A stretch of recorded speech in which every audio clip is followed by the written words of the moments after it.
నమో నారాయణాయ. ఓం నమః శివాయ. శ్రీమాత్రే నమః. ఒక గృహం కట్టేటప్పుడు ఆ యొక్క స్థలంలో ఉండేటువంటి లక్షణాలని అంచనా వేసుకునేటప్పుడు ఆ స్థలం రంగు, రుచి, వాసన అనేటువంటివి కూడా పరిశీలనలోకి తీసుకోవాలి. ఆ స్థలంలోకి వెళ్ళి కనుక మట్టి కనుక వాసన చూస్తే ఒక విధమైన సుగంధ పరిమళ ద్రవ్యాలతో కూడిన వాసన వస్తే చాలా మంచిది. ఆ నోట్లో వేసుకొని చూస్తే తీపి, పులుపు కలిసి ఉన్నా కూడా ఆ స్థలం చాలా గొప్పది. కేవలం ఒకరే ఉండి చేదుగా కనుక ఉన్నట్లయితే ఆ స్థలంలో ఎంత ప్రయత్నం చేసినప్పటికీ కూడాను అభివృద్ధికరమైనటువంటి సంఘటనలు అంత గొప్పగా జరగవు అని. అదేంటండి, మట్టిని బట్టి కూడా చెప్పచ్చా అంటే శాస్త్రంలో చెప్పారు. మరి ఆ మట్టి వాసన చూసి చెప్పేవాళ్ళు ఉన్నారు, మట్టిని రుచి చూసి చెప్పేవాళ్ళు ఉన్నారు. ఇవన్నీ కూడాను ఆ భూమిలో దాగిన పరమార్థ లక్షణాలు. ఒక్కొక్క భూమి ఒక్కొక్కళ్ళకి ఒక్కొక్కమైనటువంటి మహోన్నతమైనటువంటి స్థితిని కలిగిస్తుంది.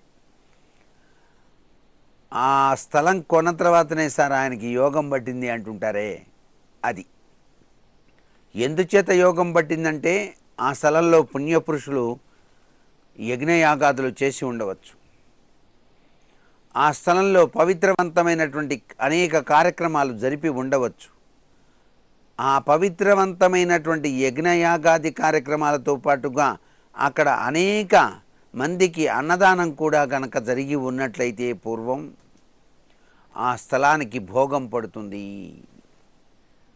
అక్కడే కనుక తగాదాలు, కొట్లాటలు, రక్తము చిమ్మించేటువంటి పరిస్థితులు కనుక ఆ స్థలంలో ఏర్పడితే ఆ స్థల భూమి చాలా విపత్కరమైనటువంటి పరిస్థితిని ఇస్తుంది ఎప్పటికీ కూడా. మీరు ఇల్లు కట్టబోయేటువంటి స్థలంలో